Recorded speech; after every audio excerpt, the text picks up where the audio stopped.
Have we solved it? Can you hear me? Can you hear me?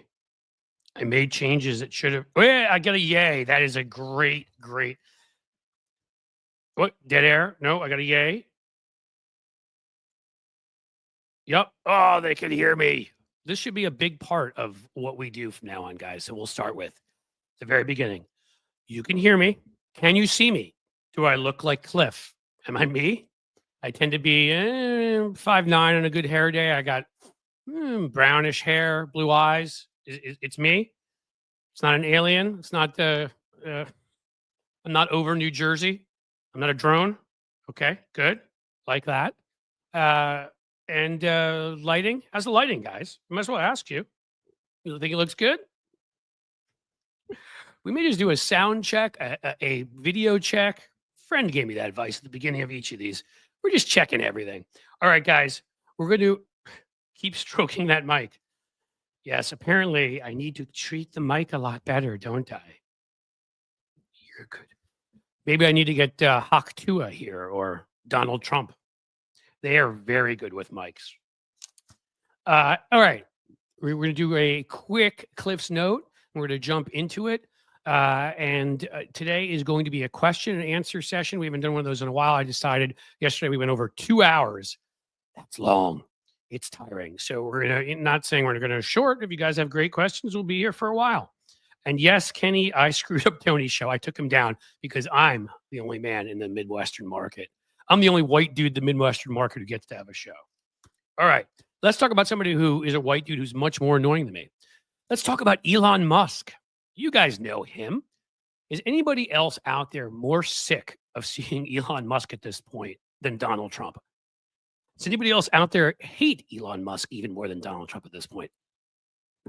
Seriously, I didn't think I could hate any other human more than Donald Trump. I didn't think I could get sick of any other human more than Donald Trump. I didn't think I could think any other human being was stupider, was more obnoxious, was just more of a sort of a boil on the arse of the United States of America. And then there's Elon Musk. You guys know he wasn't elected anything, right? If you do, you should tell him because he doesn't seem to know. I mean, I couldn't believe it. I came up with this when I was reading this today.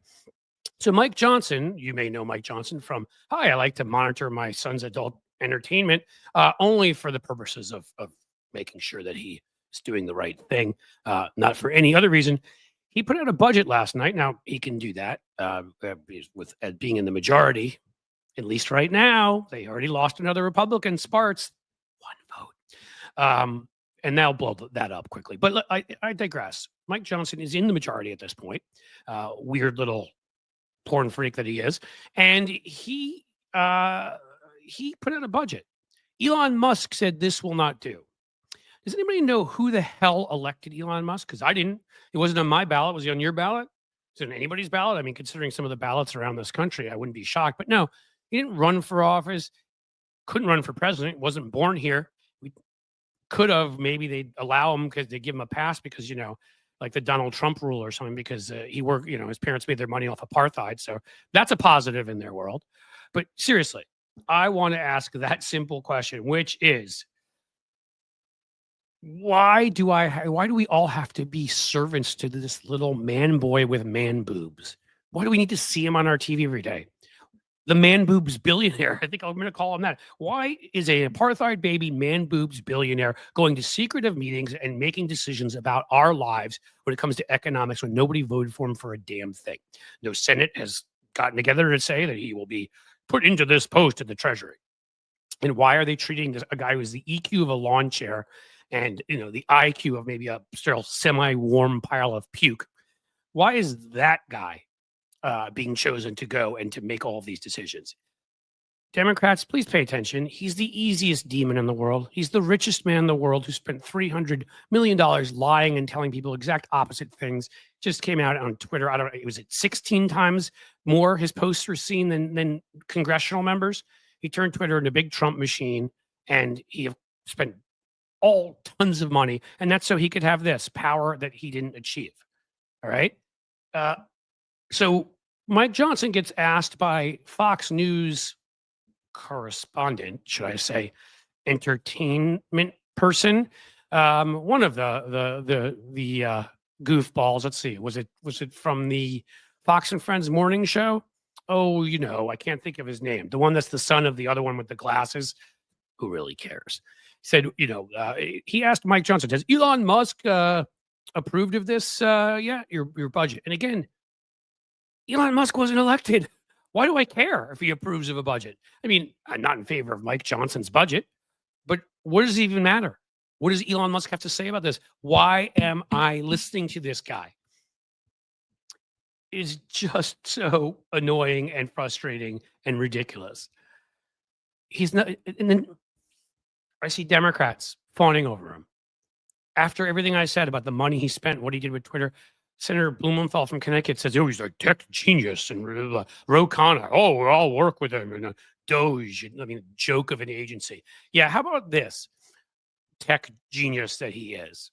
He took mommy and daddy's apartheid money, used it to buy his way into PayPal. Oh, he did well with that too. And then took that money, fruit of the poison tree, if you will. He was working here illegally during that time, allegedly. Then goes ahead and dumps that into ideas that were stolen or were borrowed or were given to him. None of them were his. Tesla wasn't his idea. SpaceX wasn't his idea. But it's amazing how often SpaceX blows up.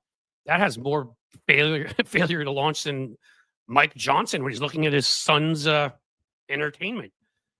And Tesla, I mean, have you seen the Tesla truck?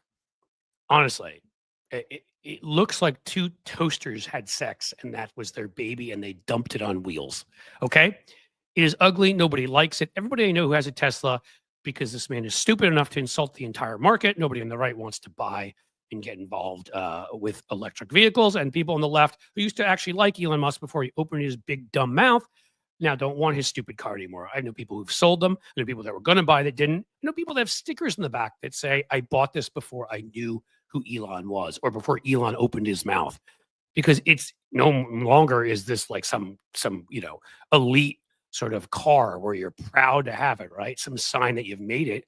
It's a scarlet letter. By the way, also, yeah, that market's dying here. So you better keep kissing up to the Chinese, which, by the way, is no conflict of interest to be in this stupid Doge thing, because that's the only market he's going to end up having. Who knows? Maybe he'll see if in India they're interested in his stupid car. And then there's Twitter. Bought it for $44 billion. It's worth about $8 billion now. Wow, what a genius! He's chased away all of the people that either write things, act in things, and or journalists, or lawyers, or doctors, really the creative class. Anybody with any brain cells has run. So it's like, yeah, hey, let's see if we can put together the Fourth Reich on my little site here. It never was worth the money he paid for it because he's a moron. It's now worth a lot less because he's a moron. And if the Russians are paying him to do it, to destroy it, well, they probably should pay him more, because the thing is going to fall apart eventually. He's going to have lost all of his money. Imagine what that place is going to become when nobody is left there for all the crazies to insult. They're going to start jumping into like baseball Twitter and arts Twitter and stuff to insult them, because everybody on the left will have left. That's Elon Musk. Again, the man boob billionaire. He's not nearly as smart as he thinks he is. He wasn't elected in anything. And I'm seeing him on TV all the damn time. What do I need to do to get him out of my life? And again, I never thought I'd be saying that about him over Donald Trump. I mean, God, he should be in the cabinet when I think about the fact that he accused he settled a sexual harassment case. He's being investigated for all sorts of illegal practices in his businesses, forcing workers to work overnight, locking them in, busting unions. Exactly a Trump kind of guy. But I'll end where I began. He was elected to nothing. He is a billionaire. He is the perfect demon. Don't call him brilliant. He isn't, but don't call him that even if he were. He's the most unlikable person alive. He makes J.D. Vance look like an explosion in charisma. Make him your demon. He's the guy meeting in the secretive back rooms, planning out our lives, and nobody elected him. He's what they always said George Soros was. And that, folks, has been today's version of Cliff Notes. Cliff's Note. Damn it. I said the wrong thing. They may sue me now. Cliff's Note. Sorry to the owners of that other thing that I accidentally said. Deport him back to South Africa, says the American Voice. Yeah, he wasn't working here legally as far as we can tell. So assuming that is correct reporting, send him back. Or he can colonize Mars. We get from Car Care. Yeah, send him there. Cool. Jupiter. Maybe he can reenact Interstellar. I'm sure that there's a worm up there in space, much like the worm that got into RFK Jr.'s brain, that he can go through to get to the other side of the galaxy and really just leave everybody alone, because it's humans, it's animals, it's plants. He has the ability to annoy anything in the same room, meaning within like a 50 square meter radius of him. I'm sick of him. He's stupid. Wish Elon would hurry up, SpaceX sort it out probably so he could just go to Mars. Yeah. Problem is he knows that like one out of two rockets probably blows up. Again, failure to launch in many aspects of his life. An incel that had to go prove himself by like pretty much trying to hook up with anything that moved, which is why he has like 47 children, of whom like one speaks to him, maybe two. You're a multi-billionaire. You're the richest man in the world. Your kids stand to inherit billions and they still won't talk to you. Does that tell you how awful you are? Media sold him as a Tony Stark. Hilarious. What else do we got? All right, guys. That is the rant portion of the program. Usually we have a guest. Sometimes Tony comes on around now, but again, Tony's dealing with those internet issues. I didn't have a guest today purposely because yesterday was quite a bundle of longness, if you will. I had a great time. I hope you guys liked Josiah. He's terrific. But we were on for like 2 hours and 20 minutes, and that's some time, folks. That broke the record we had set here by at least 15 minutes. So the trolls in here can't even post a coherent sentence from Amy Jackson. Well, that is trolls. If you're in here, trolls, you should know a couple things. Every study shows that you're basically incel losers that live in your mommy's basement, that you can't have normal relationships with people, that you're either a sociopath or a narcissist, or a lot of you actually have trouble with sadism, why you like to see other people suffer because you're pathetic and you hate yourself. So when you add all that up, what does that say? That you have to anonymously show up somewhere because you need some engagement in life. Mommy won't engage you. Your left hand doesn't work properly. You'd think you could find it somewhere else. There are lots of places, lots of street corners out there, guys, with glory holes. Don't need to come on by here. But you know what? If you want to, you'll get kicked out. I'm sure Jim and the folks take care of it. In the meantime, we'll just keep making fun of you for the losers you are. You're trolls. Imagine the position you occupy in life. You're such a loser that you can't show up somewhere under your own name and criticize somebody. You have to hide like a little baby behind a fake name and go into places and attack people without letting them know who you are. You're so strong. You're really so strong. Do you measure your biceps? Do you? Oh, hilarious. What do we got, guys?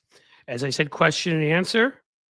So besides the goofy little pathetic trolls that are in here that we can laugh at all together, what's going to happen? Miss T vibes. So there you go. Let's start with a good question there. What's going to happen when a rich bastard takes our Social Security? The masses might get pissed. Well, we have this guy, Brian Thompson, the late Brian Thompson of United Healthcare. And I'm not going to get into the rights and wrongs of that. I can actually see both sides of that equation because Brian Thompson made a lot of decisions that made a lot of people lose their loved ones. I still don't think we want to be a society that we're, again, my feelings on guns, we're openly shooting people in the middle of the street. That's a bad way to handle it. But whether I think it's good or not, that's the way it's going to end up. It's answered the question here by Miss T Vibes. If you guys, I mean, I'd like to give the right a history lesson, but I don't know that they can fully read and grasp detailed concepts and things like critical thinking. But you see, there was this president. His name was McKinley. It was in this time known as the Gilded Age, and he was killed. He was shot and assassinated by an anarchist mad about our unregulated capitalist system with a vast disparity in wealth. Bombs were being blown up on Wall Street. All sorts of radicals and anarchists around the country, particularly in some of our larger cities, were attacking wealth and wealthy people. And that's because we have the largest disparity in wealth in the history of the country. And it's larger now. So you should look at what happened to the United Healthcare CEO as the ghost of Christmas future. That's from an old story, by the way, trolls. If you don't know that one, you should look it up about a really greedy, obnoxious, sort of dickish guy. I think it would appeal to you. In any case, uh,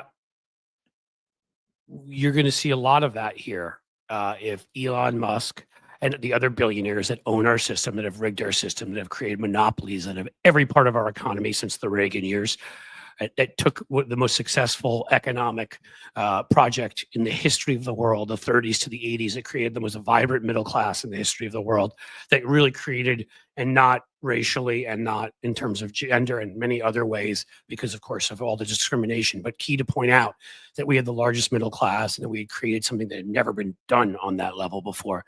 And then the Reaganites came in, University of Chicago Business School, and had one word: efficiency. They thought monopolies would be more efficient. Yes, it's much more efficient to have no competition. That means you're definitely going to work much harder when you have nobody that your customers can go to other than you. You're definitely not going to overpay yourself. You're definitely not going to fire workers and treat them terribly. You're definitely not going to destroy the environment. You're not going to treat your consumers like crap. It's going to be really efficient to just have a couple companies run everything like we do now. Well, that's what the billionaires, that's what Elon Musk has created. That's what Jeff Bezos has created. All the ones now giving Trump these $1 million tributes, like we're at like anybody ever see? I'm going old school now. Flash Gordon, beginning of the movie, Ming the Merciful, where they all have to come up and give their tributes. We should like refilm that scene, but maybe make Elon dress up as the Hawkman and a couple of other billionaires, Bezos, Cook. I mean, how pathetic! How pathetic! And of course, the little dork from Meta himself, Zuckerberg. I mean, can I give you $1 million, sir? Is that okay? Will you be nice to me now? No.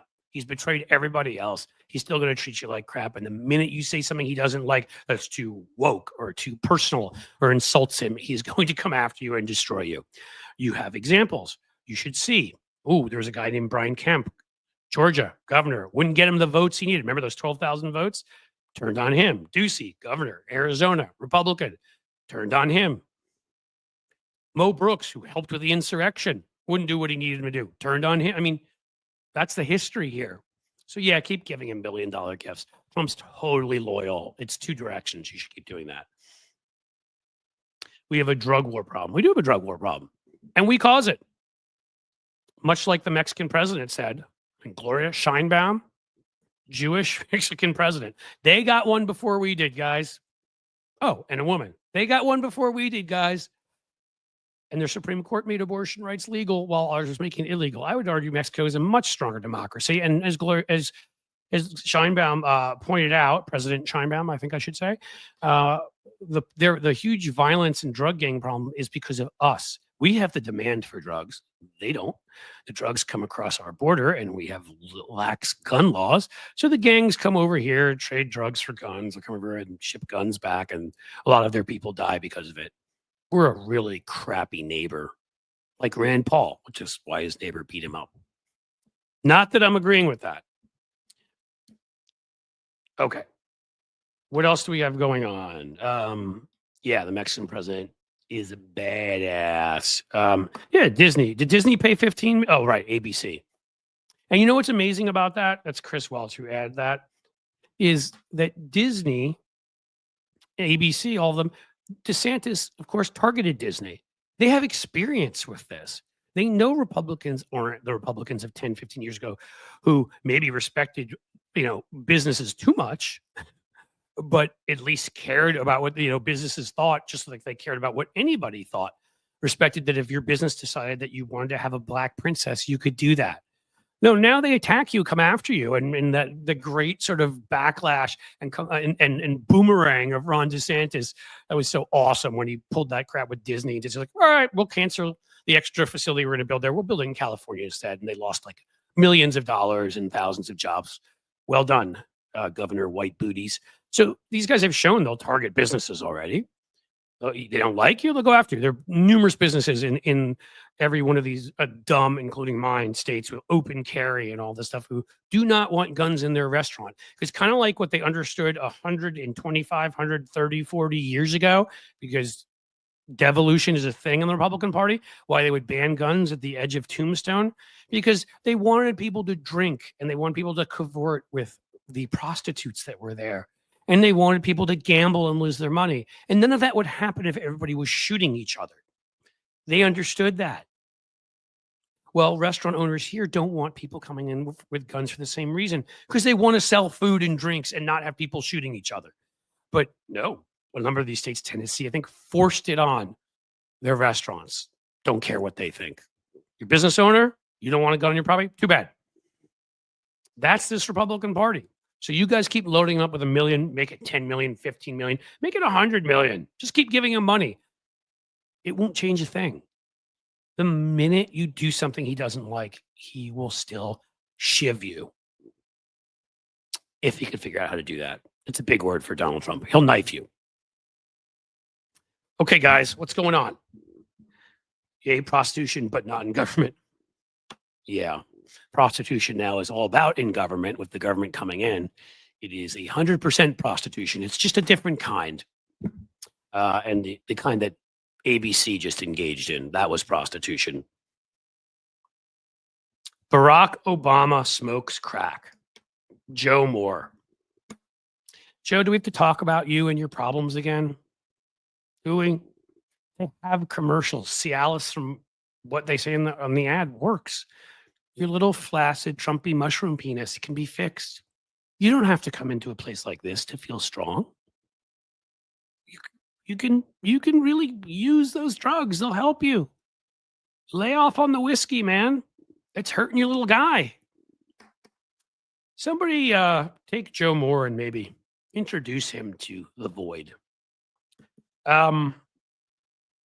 That is correct. MJ Daniel, the Republican Party is not pro-business, not pro-life, not small government. They are none of those things.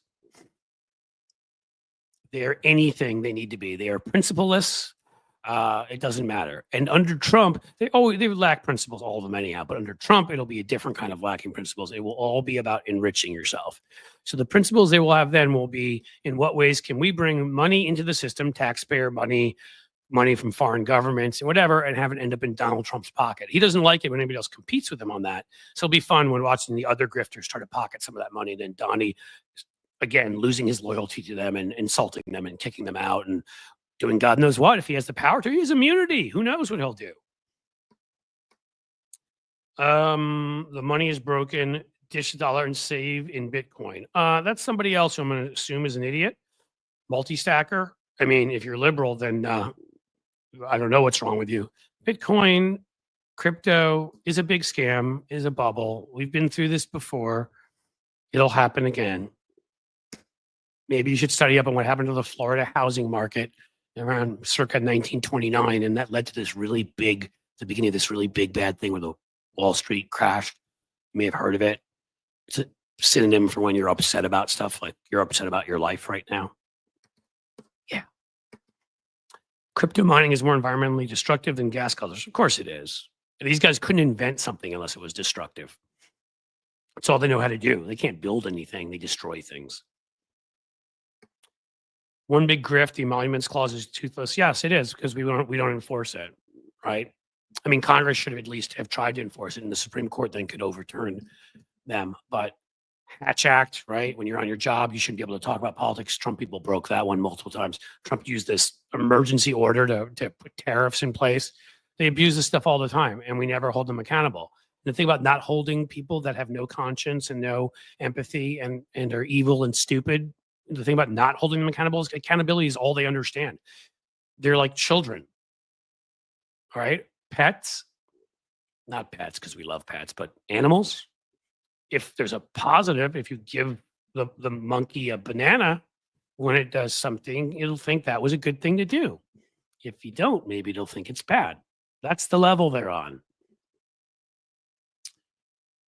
Herschel Walker loves orange jello and be best chocolate cake. Well, he's going to be able to eat a lot of that in the Bahamas. I'm sure they'll love to have him in the Bahamas. Totally qualified, a guy that can't complete a sentence and put a gun to his ex-wife's head, threatened her, and actually physically abused her, if I remember correctly, a number of times.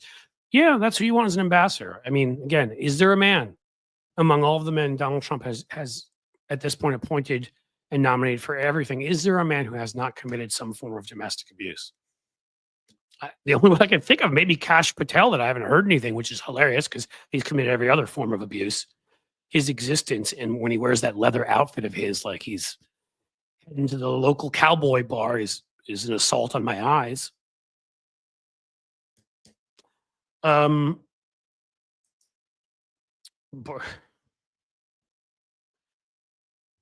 I'm seeing more from Joe Moore. So if you're here, Jim and other folks, can you kick the idiot out?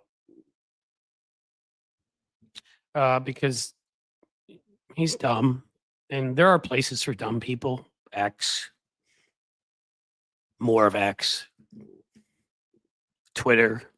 Oh wait, that's X. Maybe he can take his gold bar and climb aboard a SpaceX rocket. That would probably go really well for him. You know, you guys can just keep coming in here. I love insulting you. What's cool is you can't even talk back. Cash is a log cabin Republican. Is that what you're saying, Cynthia? Is that true? Well, I would expect him to have abused another man if that were the case. Member for 2 months, Gino. Fantastic. Stick with it, Gino. Told you. We have the whole layout together. Oh no, somebody named Ferret. Somebody who actually should appear and called themselves Ferret is saying, "Are you okay, Cliff?" Yes, I'm the one with the problem. Ferret. Ferret, do you have anything else in your life? Can you do you have a job? Somewhere to be? Do you like showing up places where people don't know your name and don't like you? And that's the problem, I guess, is nobody really likes you when they get to know who you really are. So you have to hide behind Ferret. Jim Williams, great point. I think that both of them, and that's been brought up. I believe Sherry Jacobus, my friend, did that in a really good take on YouTube that you should all watch. That the two of them should very publicly resign. We've already seen that happen at the LA Times. Harry Litman resigned in protest over their ridiculousness. We saw it happen at the Washington Post. A number of their columnists and others resigned over their behavior. And I think it's time for the same thing. I think that Stephanopoulos and Tapper are two of the ones that actually believe in, journalism being something where you actually challenge people. They've both shown it at times. They're not perfect. Stephanopoulos, towards the end, they're actually doing a great job. That's why they went after him. And his company caved and acted in the most pathetic way possible. I think it's even really most important that he resign if he wants to have integrity after all of this. Hey, there we go. I'm absolutely brilliant. You know how to make a guy happy. Kristen, thank you. I would have just gone with, smart and a good day, but I will take brilliant. Mr. Moore, you belong on your anus with Elan. Yes. Yes. And I love this one too. Notice how none of the Trump nominees are the black dudes. No, they're not, right? No, I don't know that there are any of the Latino dudes that sold out too. Women not getting great places to go either. Gay folks. Hey, Richard Grinnell, who's sold yourself out 1 billion times to the Republican Party, you're going to be a special envoy. No, they're not going to send you to almost any country because you wouldn't be allowed in Africa or the Middle East, all these places, because they're virulently anti-gay, and the Republican Party enables that. But you're okay with that because you hate yourself as much as the trolls do in here. You have a long self-loathing and can't get past it. So enjoy your little special envoy role. Yeah, Tim Scott, by the way, right? He got a really big role. What is he doing? Surprised I haven't asked him to chauffeur the car, being that it's the Trump administration. Though they're not in office yet. It's early. We may get there. Yes, unelected South African billionaire who cares about we the people. Of course not. And South African during the apartheid era where they made their money. Which clearly, the dude's own dad talked about how he used to get beaten up in school, Elon, and said that he deserved it for being an a-hole. That's what his dad thinks of him. God, do you think about everybody else who's met him? How many wives has he had? How many of his friends have come out and ripped the crap out of him who once were friendly with him? Because he's nothing. I think he's probably a sociopath, but sociopaths often are engaging. Like, again, EQ of a lawn chair. Like, he gets up on stage and he can't even do basic communication. People like that are so pathetic. Yep, Elon's dad and the daughter. That's right. That one daughter who spoke out against him. But there's a number of other ones. That's from what Tusis? A number of others who do not have anything to do with him. There's one who's actually spoken out against him. The others just don't have a relationship with him. And again, this is choosing to not have a relationship with somebody who's worth, what is he worth at this point? 300 billion? You're giving up a lot of scratch. So that's a level of hatred. It's impressive, actually, is what that is. What else do we have? Guys, I will encourage you again, as I'm putting together the schedule, the Patreon, and I'd hoped we'd be on track by the beginning of this week. I always forget, you got to do edits to stuff. We're gonna have new levels. I told you, we'd left the prices originally at discount levels for the people who joined the beginning. We're gonna raise them a bit. You should be prepared for that because again, it has to be a requisite level. So can make enough scratch to do the work there. I want to provide everybody because I don't want to just be on YouTube. YouTube could yank this away from me at any time. I want Patreon and some other spots to become places where I put a lot of content. And you're going to get a lot extra there. You will YouTube memberships too. It'll be the same thing, but we're going to change the price structure and we're going to give you more stuff. So yeah, it'll cost a little more, but you also get more stuff and there'll be higher levels where you can get really cool stuff. But I do need to make that place, some of that stuff a priority. So anybody who would like to join the Patreon, please do. Please join our YouTube members. And being that we have no guests here today, I can keep asking you over and over again. I can be like some of these trolls and just complain and whine and just be like, I need a shout out. I need somebody to look at that. We get Sandra, a new member. Sandra Halford, thank you. You're awesome. I was going to say super chats and super stickers. We're always lower on the days when we have guests. We're talking to guests more, and hopefully that is worth it. Thank you, Jim, putting those up. But for the gentleman sitting here, I do as part of my plan I'm putting together. If I'm going to keep live streaming in 3 days and also getting you the plan is 8 at least.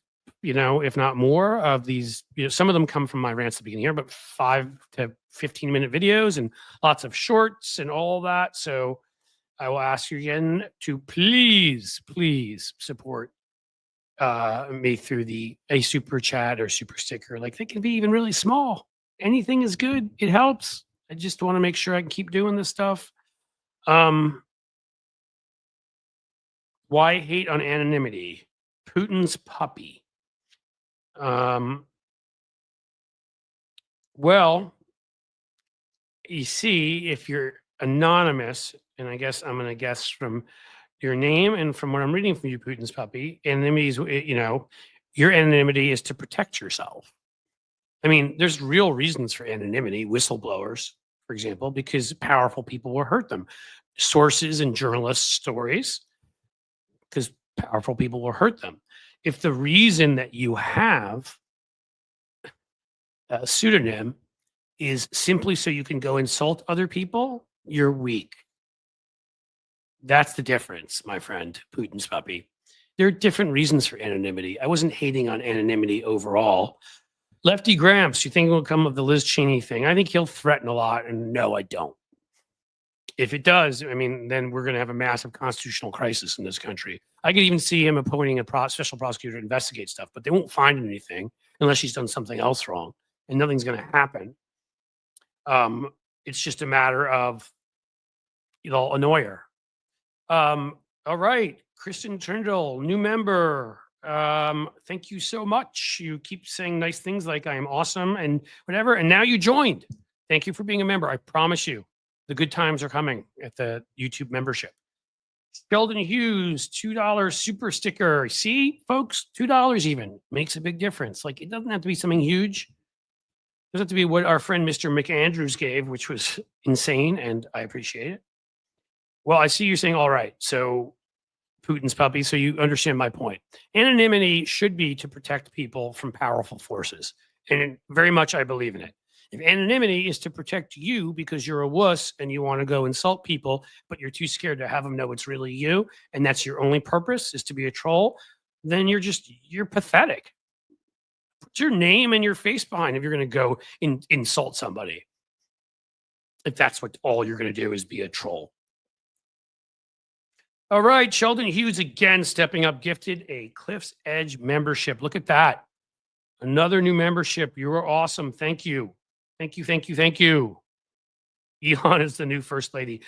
It is true, Cynthia, because Elon will be spending a lot more time with Donald Trump than his wife living in the different bedroom, who you can guess as soon as he goes to DC, will go to New York to be near her son Barron, who is at NYU. And my guess is, considering he's like 8'2" and his name's Barron Trump, not the most usual name, it's kind of hard to miss. And I have a feeling that he's gotten up and said some nice things about his dad and whatever, which at that age is tough. So I'm not fully blaming him. I'm not holding him responsible like I do the other kids. But he's going to take some crap at NYU, I promise you. So she may want to be there. I have a feeling she'd much rather be there than be near her stinky husband.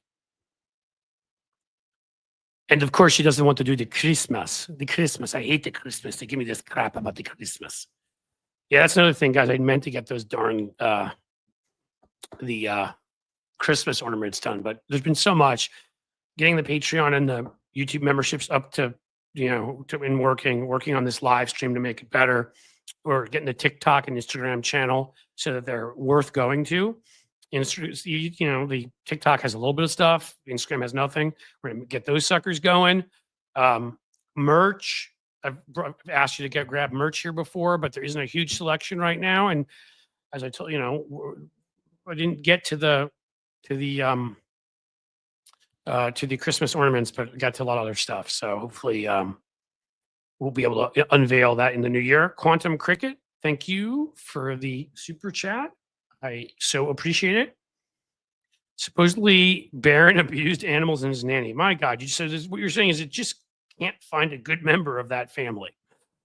Trying to be nice, give the kid the benefit of the doubt, and I did not know this. If that is indeed true, well, then he's scum, and I hope they make fun of him and are mean to him at NYU, because FAFO, folks, as I've been saying, FAFO. Okay, did I miss other comments? What do we got? Kid's 6'9" and doesn't play basketball. Yeah, I mean, come on, dude. I think my favorite part of it, of that, is just that being 6'9" means he's like 7-8 inches taller than his dad, and that must upset his dad. Cliff, you missed Ferret's message. Oh, was Ferret not trolling me? I will apologize for all that, Ferret, if you were not trolling me. And then I will take back and say, the ferrets are the nicest of the animals. Seriously. I don't mind, again, as I said, if somebody's got a name like that for a good reason to protect themselves from bad people, I am completely understanding. I can't find the message, but I will apologize if you are indeed not a troll and that was just me. You can just take what I said to you and apply that to the other trolls out there. It was meant for them. It was meant for the people who hide behind a name specifically so that they can go and just insult other people. And not even someone like me. You could say, I've got a platform here and more power. So you could even argue it may be justifiable to insult me, but they come in here and they insult you guys who are just in here to comment and be a community. That's kind of what I'm talking about. You want to insult me hiding behind a name? Okay. I'll make fun of you, but okay. But other people who are similar to you, you can't even let them know who you are? That's sad. Dogs are the best animals, Cynthia. I am a huge fan of yours. As you must know by now, I must disagree. I'm sorry. Cats are the best animals. Dogs are second. I love dogs. I adore dogs. But we've got a whole bushel of cats at my house, and I adore them, and they're snuggly and lovely. And we've got one that's diabetic, sadly, and she's just the sweetest, most thankful thing when you get to go in. Thankfully, she does not feel the shot, which is good. Stella is her name. She's a star, as her name means in Italian. And she's adorable. They're all adorable. But dogs and cats are pretty close. I give cats a slight advantage, but dogs are amazing too. Both groups.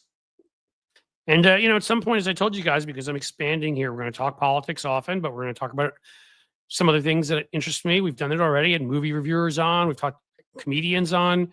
We'll have somebody on who I don't know. I don't know what a cat expert is, but man, we're gonna have somebody on to talk cats, somebody on to talk dogs because I love them. Dogs and cats should rule the world.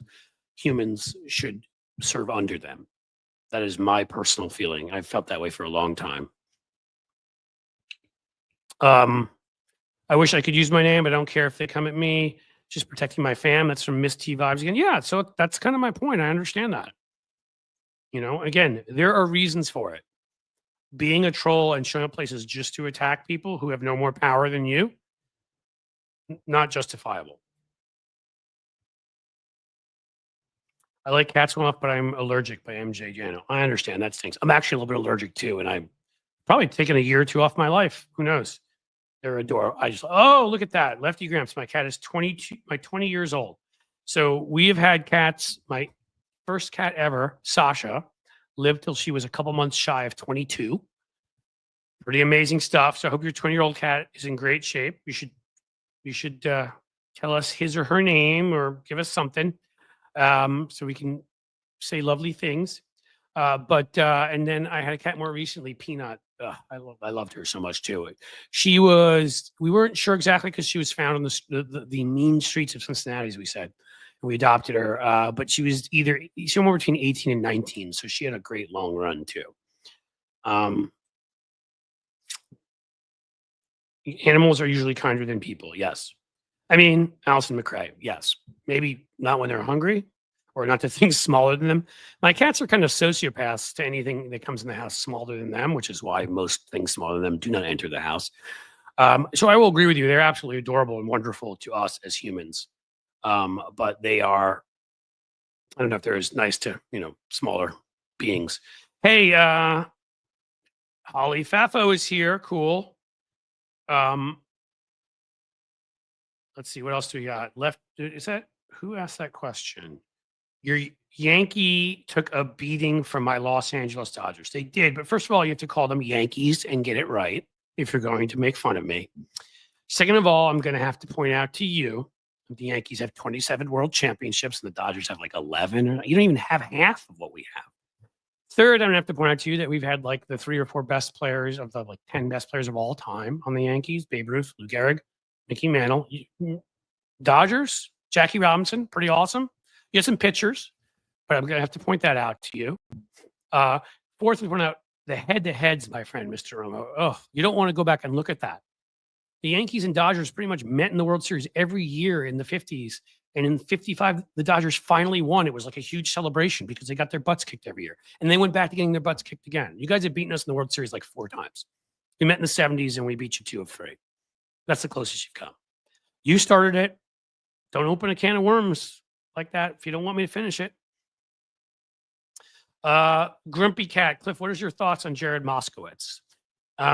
I'm a fan. Look, yeah, he said he'd work with Doge, I think, I think he put a statement next to it, if they were doing the right thing. Yeah, I think he's been a little too, I think he's great at ripping Republicans. I love him for that. His mockery is awesome. I think that there are a couple moments at this election he was too conciliatory, and that really annoyed me.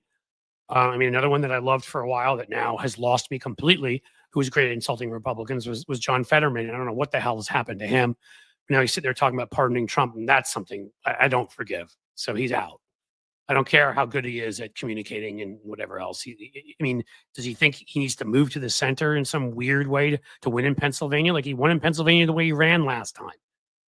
He already was sort of moderate on some issues. It's stupid. And I don't understand what he thinks he's accomplishing by doing that.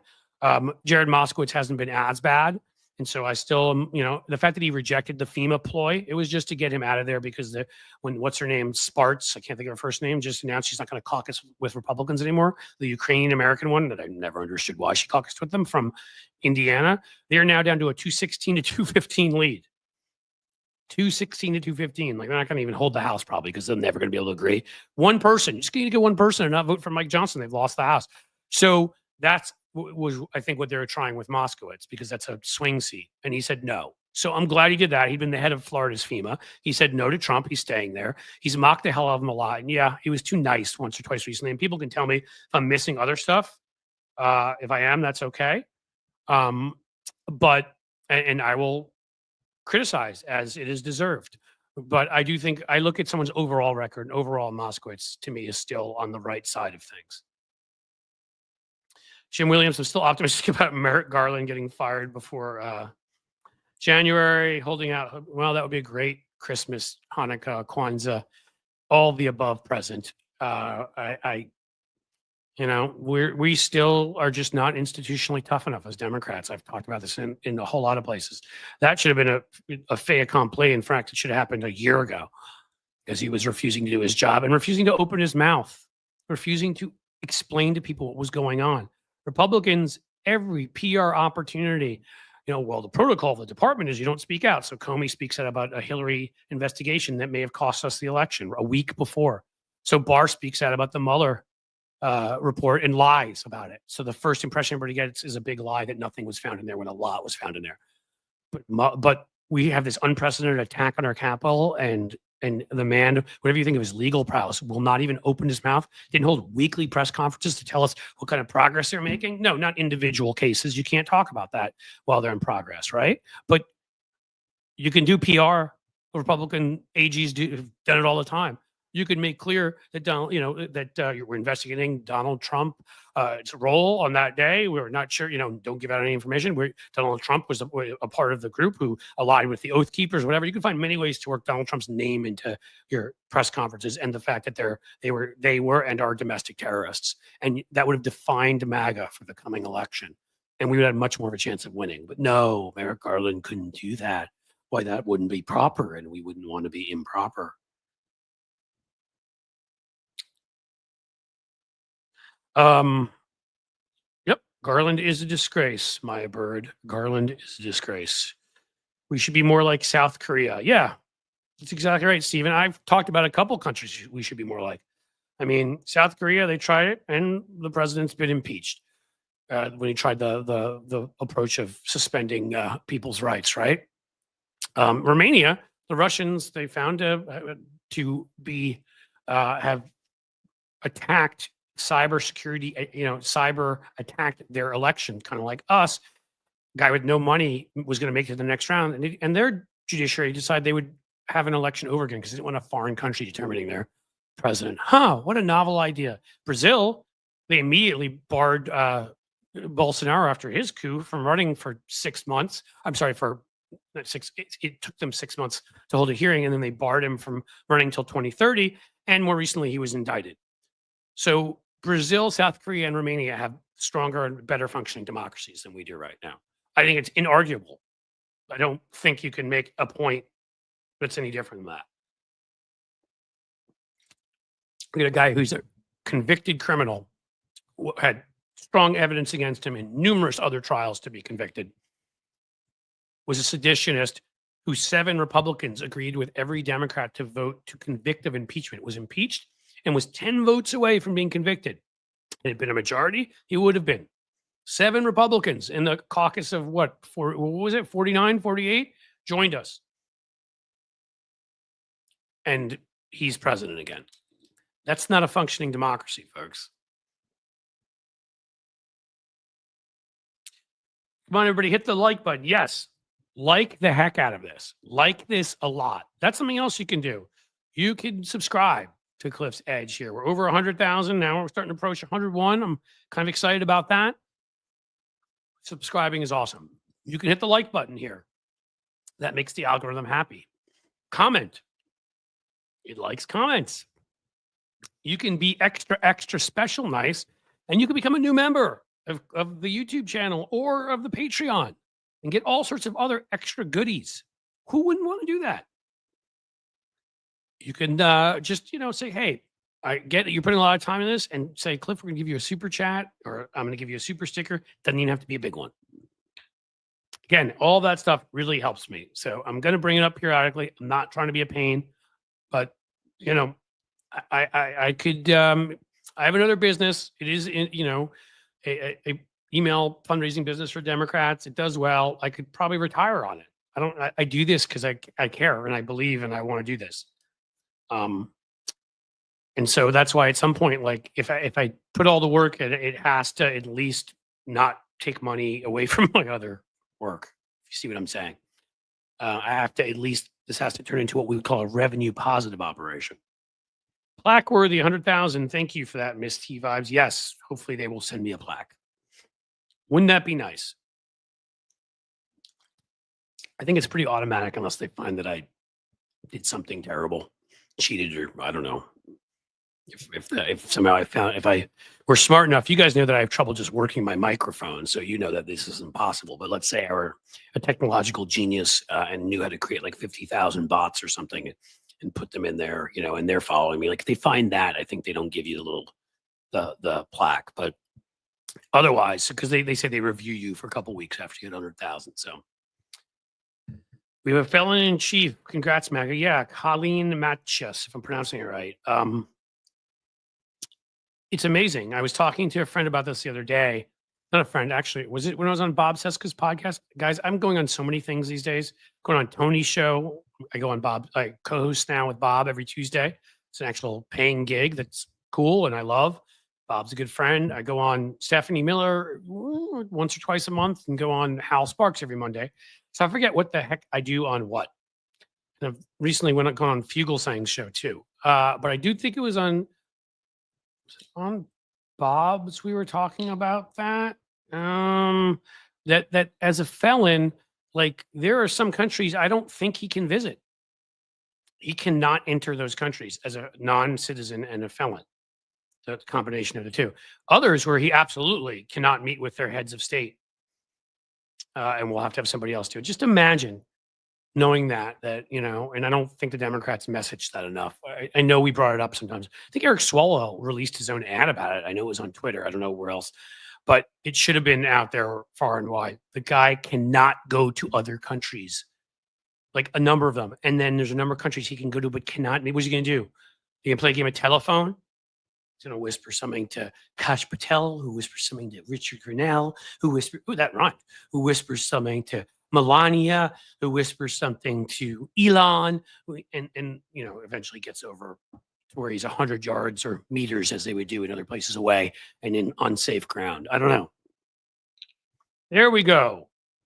The Capable Glober gave me a $3 super sticker. Thank you. Thank you. Again, folks, I can't tell you how much I appreciate that. Jim Williams is showing you the merch here. I got to tell you, still, the shirt we have there, huh? The MTG equals B to the sixth. A little Jasmine Crockett action with the images on the back. That one I think you'll like. I encourage you to go check out Fourth Wall and to see if you like that shirt and purchase it. That helps me too. But I'm going to, once we get past some of these things, so Patreon's fully set up, YouTube memberships, TikTok, Instagram. I mean, you always have to update them here and there, but they're just basically set. So I have all these huge projects. The big Facebook thing I'm doing, separating personal contacts from, people that enjoy this kind of stuff too. They're all on the same Facebook, and it's a long story. But then I can move on to all sorts of other stuff, right? And then I could do even more, like with the merch. That's the plan. We may move that shop over here, keep it over there. Colleen Matches, and again, I hope I'm pronouncing it right. Thank you for acknowledging my comment. Of course, I like acknowledging comments. You guys, that's why today is a day I hadn't done one of these in 2 to 3 weeks, or just a comment day where you guys get to. And again, you really can ask me anything. Now, if it's of a very personal nature, I won't answer it. But we could have it's almost 3 o'clock. Been on here almost an hour. I intend to stay here at least another 15, maybe 30 minutes. So if you have a question you'd like to ask, now's the time. Ask away. Sarah Nelson, but if he has total immunity, can't he go wherever he wants? Well, our Supreme Court doesn't decide that he has immunity in other countries. Other countries do not care what our Supreme Court thinks. They care about their Supreme Courts. So he may have immunity here.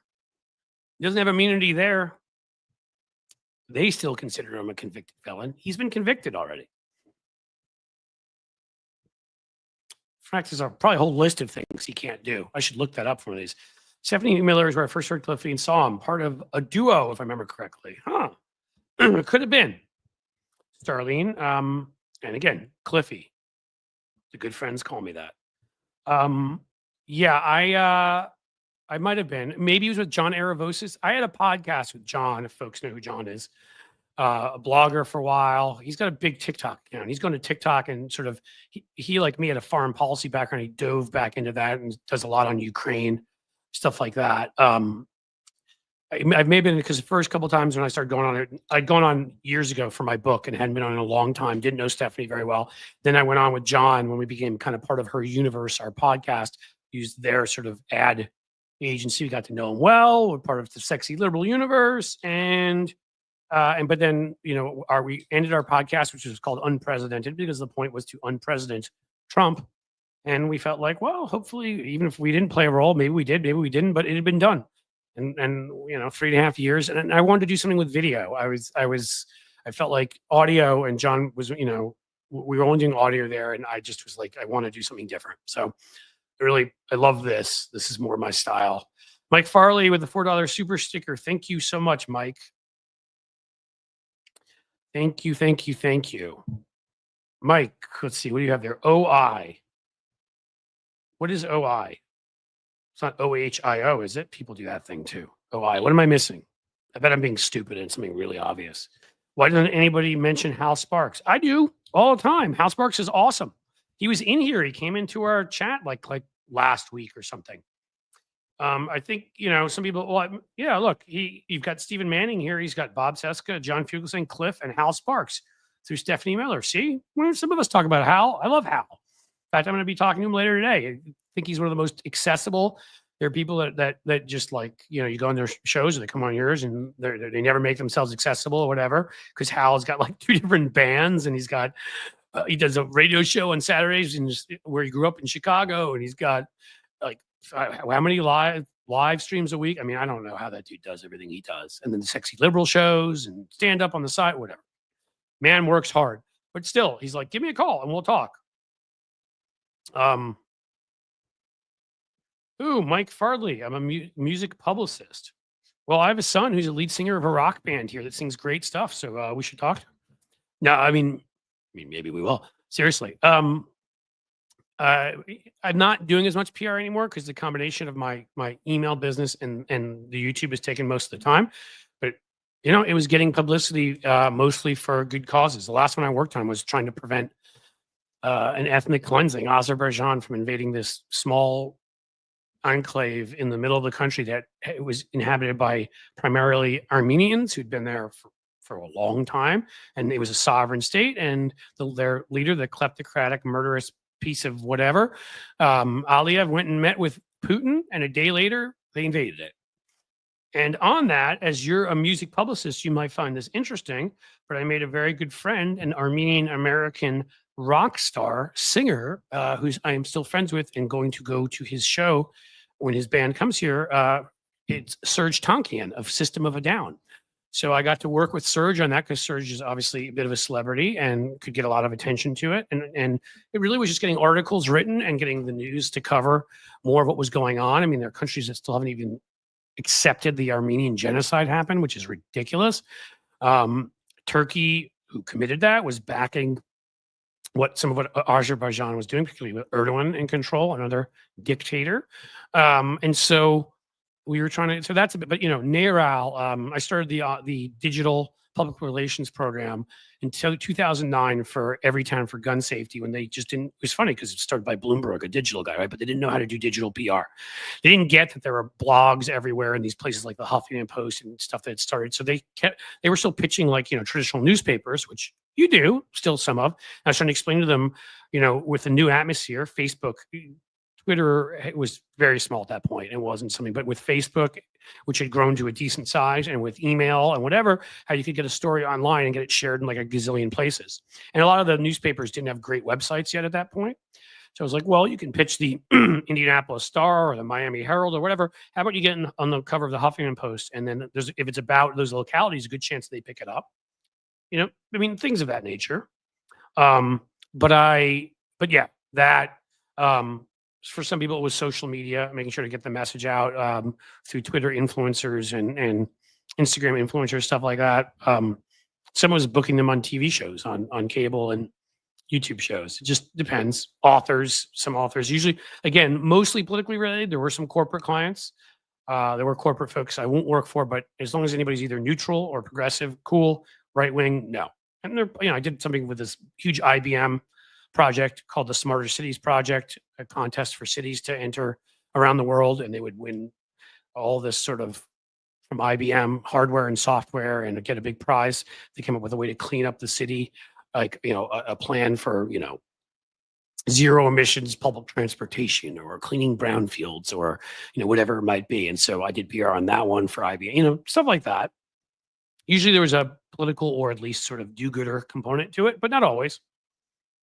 And I'm still a PR guy. And if the right stuff comes along, if you need any help with your music publicist business, Mike, let me know. Considering how much I love rock and roll, I also, through something else I did, I've mentioned here before, and he's definitely, both these guys should definitely be coming on the show at some point. Serge Tonkian will be, and I got to meet not Phil Collins. Everybody always thinks that way. Phil Collin, who is the guitarist for Def Leppard. Rock and roll, I loved it when I was Pyromania when I was a kid. And so he's a good friend too, and he'll come on here and we'll do some rock and roll discussion. Yeah, I actually helped a few of these folks at times when they needed some advice on various PR items. Oh, I've missed some things. I apologize. I just saw it. Some incredibly nice people. Well, I got the $4 super sticker from you, Mike, but Alpha Mare, wow. Thank you. Again, that really, really makes a difference. Here's a few bucks to help with your ambitious goals until you get a join button. I miss working in Cincy at the AG. Oh, all Art Deco designs in the Carew Tower. Look at that. Yeah, a good Cincinnatian. The restaurant was phenomenal. Carew Tower, we've gone to the top. It's almost like our Chrysler building here, right? I grew up in New York, so I knew that, and the Empire State Building and Carew Tower, great views. Cincinnati at the AG offices. You'll have to let me know more about that sometime. I'm really interested. Alpha Mare. I like people's stories, which is why I want to do more, when I have people on here talk about everything. So if you're not living in Cincinnati anymore, you have to tell us where. I mean, you have to get too specific if you don't want to, but love to know where you are. And maybe you're still in Cincinnati and just don't work there. I don't know. But thank you so much. That is a very, very generous gift and will be very helpful. Defund Do Nothing Melanoma's Flotus office. Well, for the Quantum Critic, what was that? Quantum? I lost the. I lost your comment. I think it was Quantum Cricket, and I read it wrong. I would defund it. Absolutely, because if you remember the butchery she did to Jacqueline Kennedy's gardens last time, she should really be not allowed to touch anything, especially the Christmas. She hates the Christmas. The Christmas is terribly Christmas. What do you got, guys? What else we got?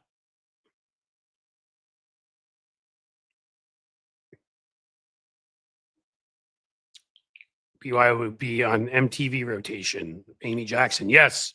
Memories. Back when MTV music television played music. And then when I was, late 80s, when I was sort of a young teenager, youngish end, I mean, that got me into all that stuff. I mean, I got into rock music through other ways, but I used to love it. They have the countdowns every night of like the top songs. A lot of them were, rock and roll stuff. Aerosmith was big then, having a sort of rebirth. Got into all their older stuff. Loved them. Heartbroken recently when they canceled their Going Away tour. We made it to their 50th though at Fenway. That was fun. But Bon Jovi on their old time. Poison. Those guys make me laugh. Def Leppard actually. Pour Some Sugar on Me. They were on there a lot. Who else? Well, Beastie Boys are big then, right? You got to fight for your right to party.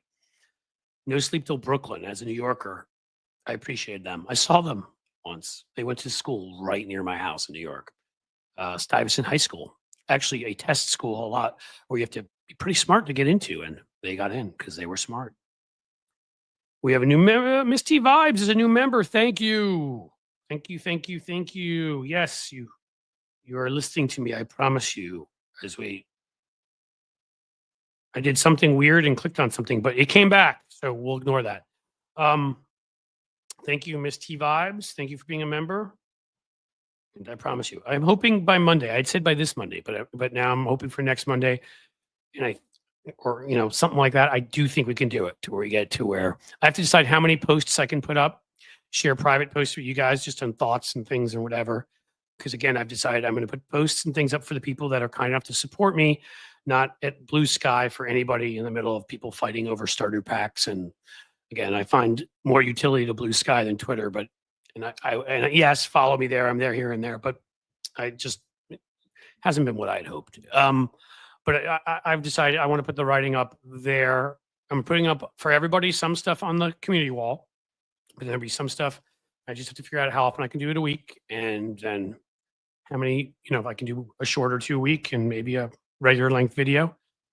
It'll just be for folks that are members and at Patreon and YouTube, and then other stuff, the other little stuff. We'll give you shout outs on here, give you your own badges probably. If you go for the higher levels and you can help out that way, there may even be some signed merch. We're going to get wacky. My first concert was AC/DC, Debbie Hopewell. See, some rock and roll talk, you can get me going. That is cool, and that is interesting because you know what? They're on my list of I'll say quickly, Colleen Matches came up with Video Killed the Radio Star, which, if you don't know, is the answer to the question, what was the first song that MTV ever played? All right, we get everybody talking about their first concerts here. Starlene, my first was Madonna. That is awesome. So AC/DC, Madonna I never saw. What's sad about that. AC/DC is on my bucket list because I've never seen them either, which is crazy considering the music I like. Like there's bands I've seen half dozen or more times. Avi Evo, CBGB. I used to go there. I believe it was there, or the Wetlands was another place in New York where you see these up and coming bands. I saw this up and coming band from New York that nobody knew that was called Living Color, and they were awesome. And I still love them to this day. So I saw them when they were relatively unknown. I used to go check out that scene. I do the same thing here in Cincinnati. There's a place called Bogarts here. That's great. Arlene's Basement, all these cool places. But I would go and check out stuff like that. Who else I see? Blues Traveler. If you remember them, I saw them when nobody knew who they were. First was a Blue Oyster Cult laser show. We're getting all of it now.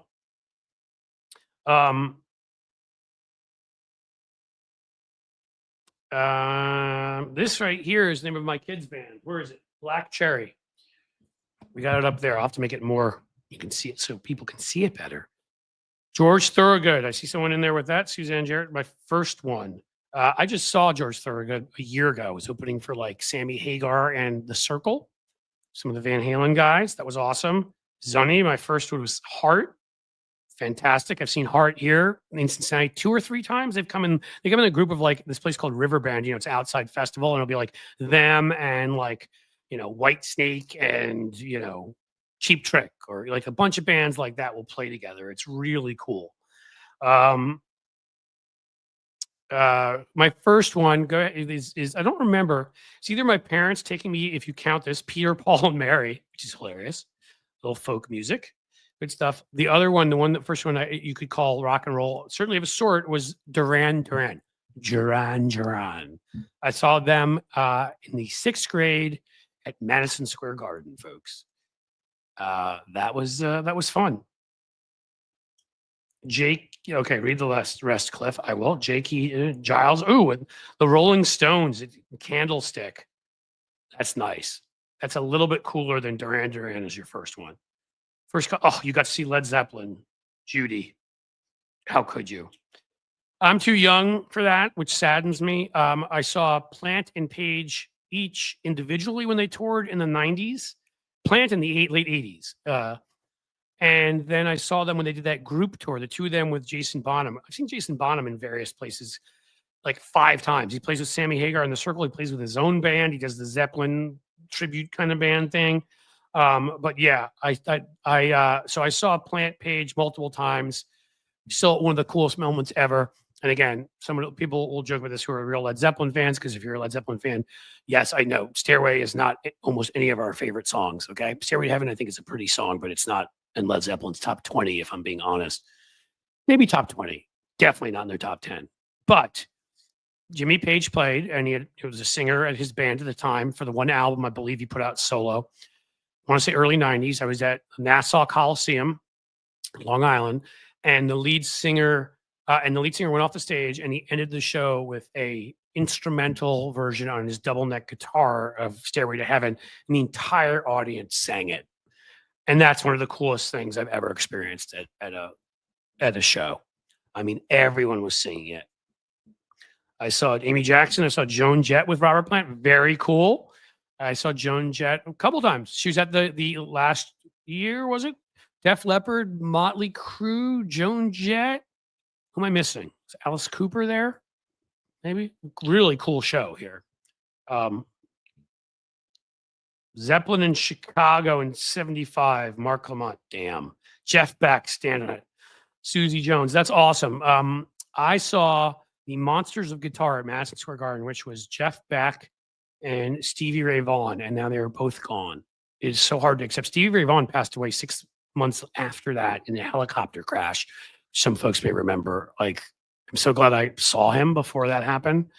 I wish that had not happened. It would be the bigger deal. But yeah, I saw them. It's just crazy to me that neither of them are with us anymore. We get Rod Stewart in the house. Avi Evo. We got Zeps, my favorite band from Sheldon Hughes. I'm going to go back through. I may have missed stuff. Gerald Riley, Shay, Billy Joel brought up Paul McCartney to finish with Let It Be. That must have been a moment. Neil Young by Tim Farrell, another awesome one. Mr. WW. Carole King in 72. Wow. Judy of Gaulle, Kashmir, best song ever. Yes, Kashmir is absolutely either my favorite or top 3 or 4. Got a couple. I put Over the Hills and Far Away up there. I put Hey, Hey, What Can I Do up there. I put,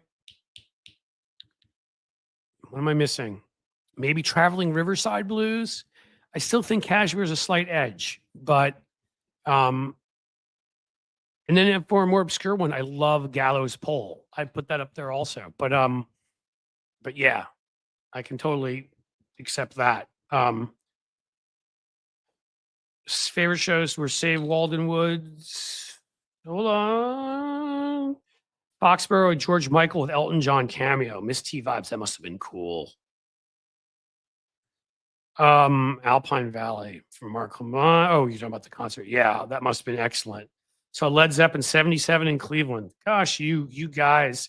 See, everybody complains about being old. I wish we were a couple years older because Zepp broke up when I was like 8. Tom Jones Tahoe. That's great. Love Pink. I'd love to see Pink. I have not. That's another one that's a bucket list one. Grumpy Cat loves Whole Lot of Love. Saw Queen live. Mark Lamont. Would have loved to have seen that. The Outlaws, Hurry Sundown. Pretty cool. Trying to go back through this. If I miss people, I apologize. Bill Metrolis. First concert was Alice Cooper with Salvador Dali. Wow. I sat next to Elvis Costello on a plane in the 90s. Does that count? Cynthia, we will take that. I have never sat on a plane next to Elvis Costello. I did, if you're a sports fan, sit about a row away from Patrick Ewing, and he's really, really tall. Just like you'd think. I looked up at one point when he was walking by me, and I'm like, do you keep going to the ceiling? First concert, Ted Nugent in 74 Long Beach Arena. Too bad Ted Nugent became such a schmuck. I'm not a huge Ted Nugent fan anyhow. In terms of music, I wouldn't say it's terrible. I wouldn't say I love it. It sort of falls like some other certain other like glam rock, whatever you want to call it. It falls where I like some songs, I don't like some other. But of course, now due to principle, it's not even just being a Republican. When you say the things he said, the horrific things he said about Obama and Hillary Clinton, I would never go near a show that guy played. But again, nothing wrong with that being your first show. You couldn't predict what an a-hole he'd become. I saw Anthrax with Ozzy and Motley Crue. We've got a metal fan here. I like it. I've seen Motley Crue once or twice. Ozzy's on that list again. I wanted to go out west to catch Ozzy, and I didn't. Allman Brothers, $6.50 from Lefty Grants. So when I lived in New York, the Allman Brothers, what was awesome about them is they used to come to the Beacon, which is 1,000, or I don't know, 1,200, 1,500, 2,000 people, instead of playing at Madison Square Garden because they wanted a smaller atmosphere. And I swear to God, they play 15 nights in a row. Like, I'm not kidding. So I saw them, I feel like at least twice during when they did that. Chicago and Florida from Avia Evo, if I'm pronouncing that right. Tell me if I'm not. Another Allman Brothers, Wet Willie in Macon, Georgia. I'm going further up because I missed some earlier. I remember seeing Sha Na Na. So that's hilarious because I know Bowser. Do you know Bowser may come on this show, Sarah Nelson? We've talked about him. He's like an activist for Social Security. Like, besides being a performer, still he fights for like Social Security and other stuff. So you may get your wish. You should be here when Bowser comes on the show to talk politics and music. The combo. First concert was Supertramp by Salty Sly. That is awesome. You saw Peter, Paul, and Mary twice, Mr. WW. It's funny. My mom. So which one was it? Peter or Paul taught at the college my mom went to. Taught music, and so somehow she didn't know him personally, but through the alumni association, they played in New York off Broadway, and then had a party up at like Peter or Paul's house afterwards that we went to. I was really young, so I don't remember it. Lollapalooza '96, some Pariah, Pokemon, West Prague, Ramones, Metallica, Wu-Tang. Sad I never saw the Ramones. Metallica I've seen at least twice, maybe 3 times. Led Zeppelin '74. Duran Duran did MSG. Surrender Monkey. Yes, they did. They played the Garden. They were big in the mid '80s. I mean, if you're asking because you didn't think they would be big enough, I mean, like Hungry Like the Wolf and Rio and some of those songs, they were huge around that time. Fleetwood Mac, 1980 Hollywood Bowl from Lefty Gramps. Pretty freaking cool. Sheldon Hughes, Joe Cocker in '75.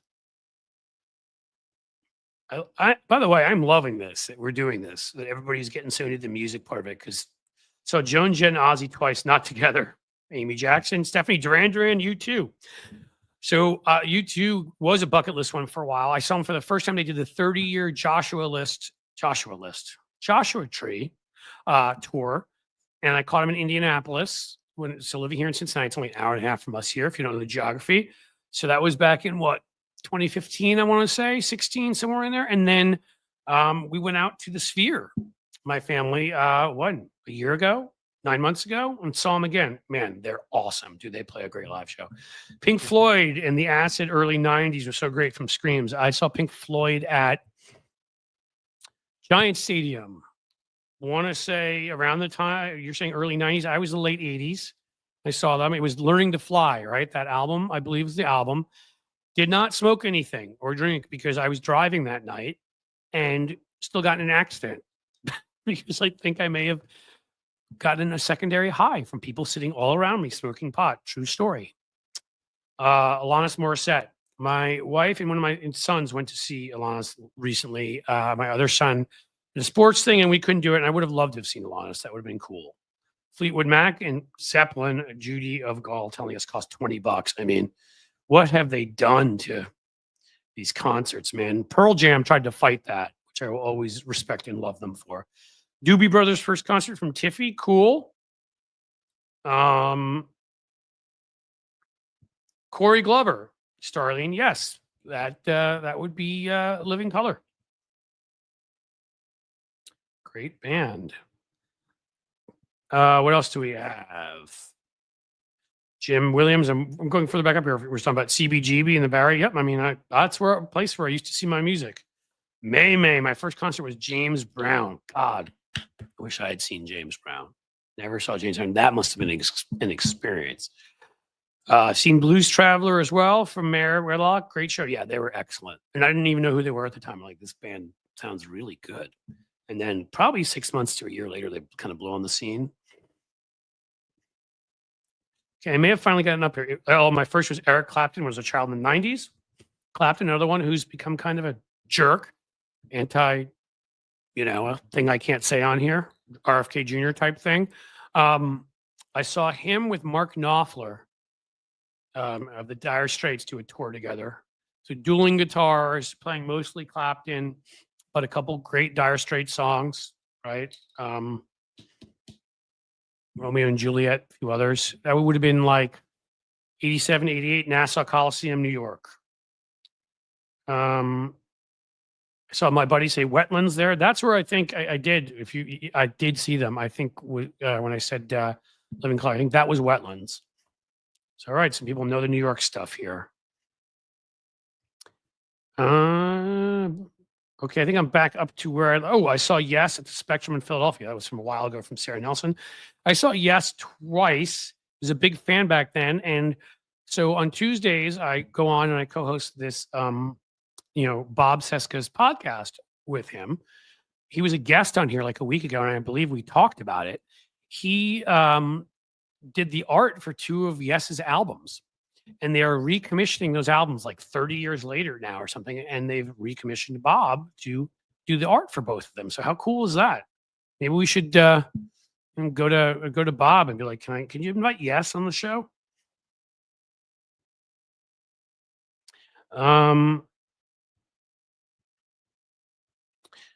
So I see some people saying Led Zeppelin is the greatest band of all time. In here, I'll put that up there. Thank you, Jim. I got all the way back up. Now I need to go all the way back down. I would, yeah, they're definitely in that conversation. They're probably my favorite. I'm trying to be objective. I've heard folks who would argue for the Beatles. I think that you can make a legit argument there. And again, this is me you're listening to, like, so everybody is allowed to have opinions. Grateful Dead, for that argument. I've heard The Who. You can make different arguments. They are, such an influence. For me, the holy trifecta right now, well, no, it's not. Foursome, the Four Horsemen of the Apocalypse. I think I would say Zeppelin, Aerosmith, Guns N' Roses, who, when they were in their prime, I know they're older now, but I saw them in their prime.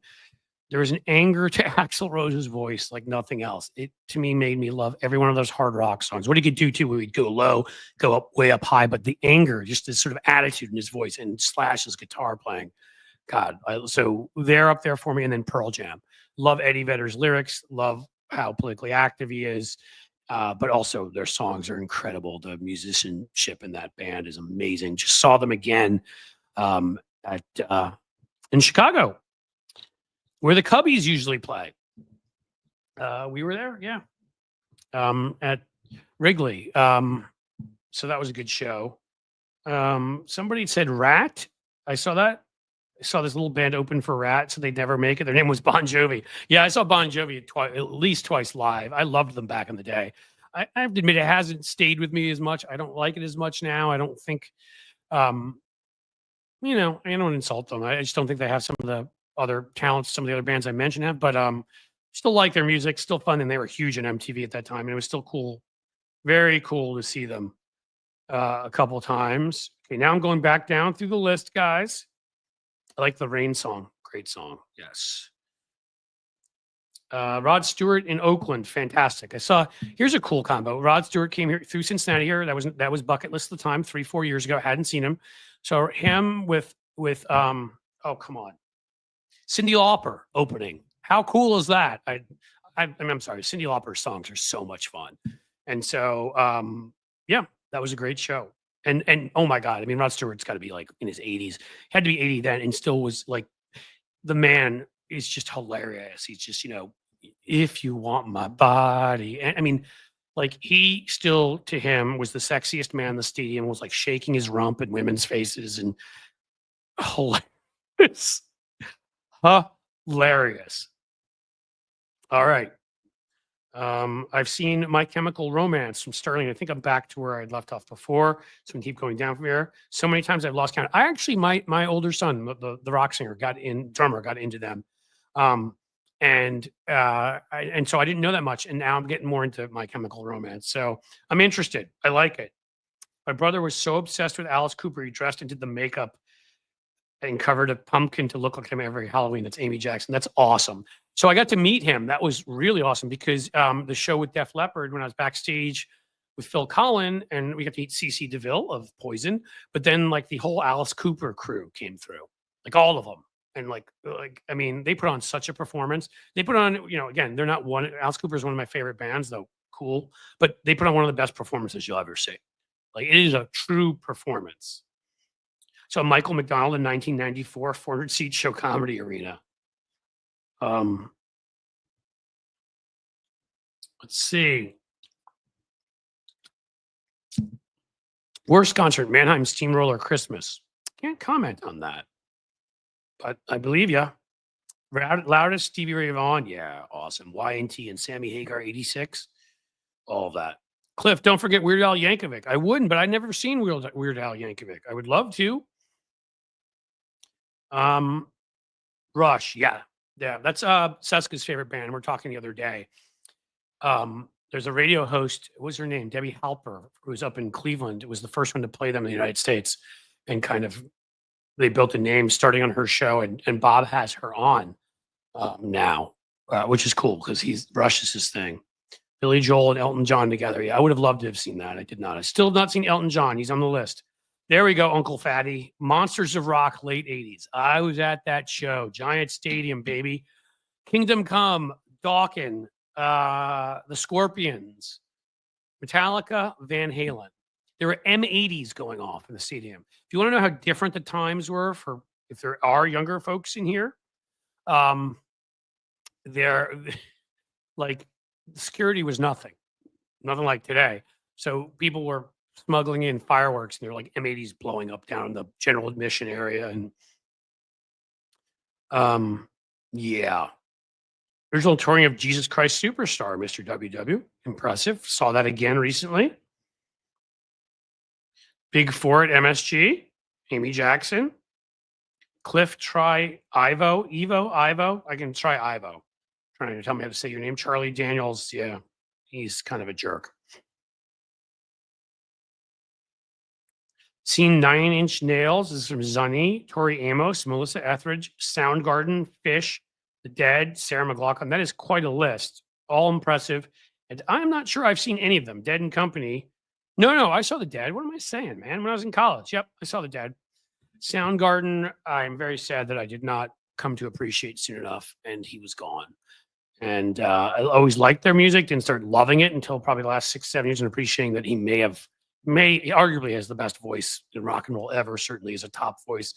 And it makes me sad. A lot of it makes me sad. Sorry, people talking up Bowser here. Well, now I've got to get him on here. Take some screenshots. Be like, dude, people love you. Sha-na-na. They don't forget you. So the Up in Smoke tour. Oh my God. Eminem, Dre, Snoop. That's pretty cool. Monkeys. Ted Nugent opening for Kiss from Sterling. Yeah, Kiss, another one, was bucket list. Hadn't seen them, always liked them, didn't love them, come to like them even more. But they came through here. It was their final tour. So it was a good time to catch them. They're going to have they're trying to create the Avatar stuff for the future where they can perform from home. We saw them. I want to say it's a year and a half ago. Me and my older kid, Dougie, we went and saw them.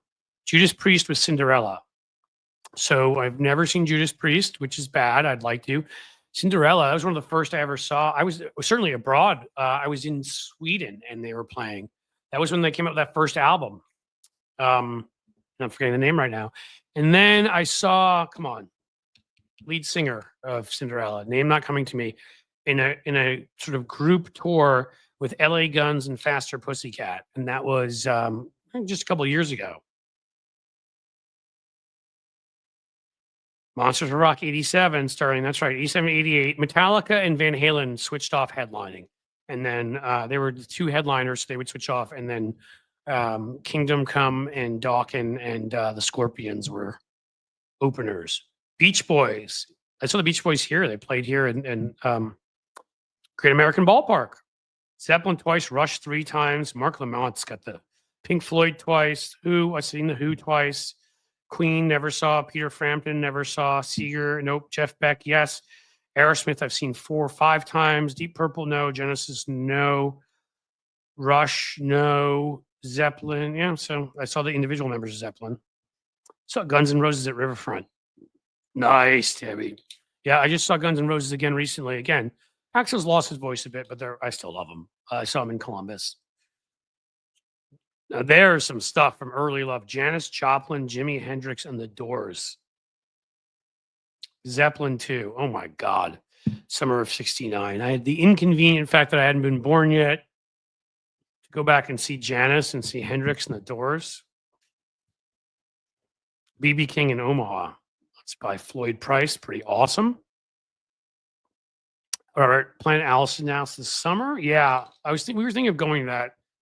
It's not as much my kind of music. What they're doing, but big big supporter. 38 Special and Skinnerd. Not seen either of them. Brandon Woods. Again, I've got a problem with Skinnerd now because they're racists. But again, doesn't mean they didn't have some good music. Black Sabbath, Too Young yet again. By Car Care. Rolling Stones. You're asking, Grumpy Cat. Yes, I saw the Rolling Stones at Giant Stadium Steel Wheels tour. What year is that? 88? Something like that? Can't believe I haven't seen them since. We had a plan to go this summer up to Cleveland, and it ended up falling through because stuff came up. But I'm like, it's like they're in their 80s. We've got to see them again before. I mean, we've already lost one of them. So I want to see the Stones again. So I've seen them once. Axl destroyed his own voice. Yes, he did. Didn't sing the right way and didn't treat it well. But I still wish it didn't happen because it was an incredible voice. Hootenanny 96 had Little Richard and Chuck Berry. Wow. 45 rockabilly bands. Now that's stuff right there.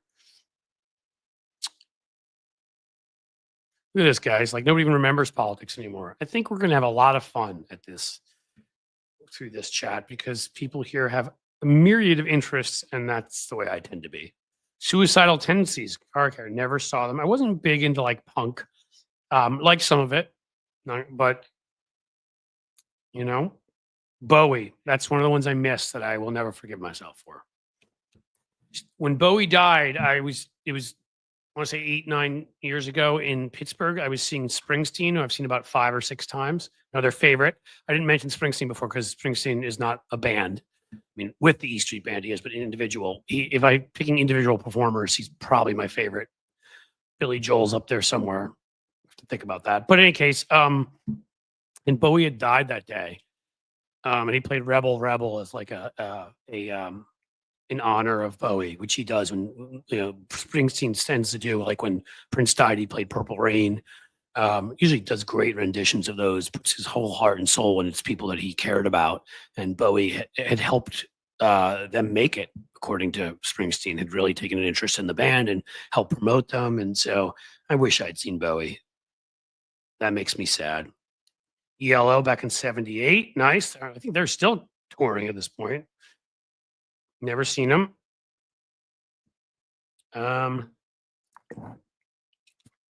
Iron Maiden. I'd actually love to see Iron Maiden. It's from Car Care again. Never saw them. Zunny saw U2 overseas kind of accidentally. Accidentally still counts. MJ Daniel has seen Metallica 3 times. Quality. There's a Sonic Temple, I believe that's called, festival in Columbus, Ohio, coming up summer. My son and I, older son, Dougie the Rocker, we really want to see Linkin Park with have a new female singer. And I mean, we'll always miss Chester, but big fans. I didn't become a fan soon enough. He was too young. So we're going to go to that specifically to see them and also see Alice in Chains, who I've also, never seen, and sadly, not before Lane Staley, which is a long time ago now. But we're going to go to see Alice in Chains and to see Linkin Park, and I think Metallica is playing that same night. So I will end up seeing Metallica for the 3rd time. I saw my daughter on The Voice Thailand last month. Well, that's pretty cool. How'd she do? Saw Pearl Jam in Germany. Very cool. By Salty Sly. Def Leppard on a 17 spinning stage. Saw Milli Vanilli. MC Hammer in Memphis. Man, you got a whole different lineup here. Outlaw Tour, Bob Dylan, John Mellencamp. I saw the Outlaw Tour too, but it was Willie Nelson, which is cool to catch him because he's up there. Fogerty. I'd like to see Mellencamp because you never know. Fishbone, 1991. Never saw Fishbone. Pat Benatar, Grumpy Cat. I never saw Pat Benatar. Benatar didn't pass away, right? She just stopped playing or playing smaller clubs or something. That would be cool. Car Care, Faith No More. There's another band I never saw. All right. MJ comes with the list. Survivor, REO Speedwagon. Yeah, the 80s, man. It was good stuff like that. Godsmack is a great live show. I've heard that. Would love to see him. Have not yet. That's Uncle Fatty again. MJ Daniel 38 Special. It's right. They've come through. It just hasn't worked out. Get some more Rush. Ugly Kid Joe in Central Park in 91 for free. I hate everything about you. Oh my God. I used to love playing that song. I saw Paul Simon in Central Park. Probably was not far off from 91, actually. 90, 91 when he played in Central Park. People like falling out of trees trying to climb and see him. They're like 750,000 people there. That was fun. We got a relatively close towards the end too, where you could see him kind of from afar. And he played a lot of stuff. The Foo Fighters, they're always sold out immediately when they come here. I want to see the Foo Fighters, but we'll have to see. Motorhead, I've never seen. Guns N' Roses opened for the Stones in 89. Yeah, that must have been cool. That's a cool tour. I saw Living Colour open for them.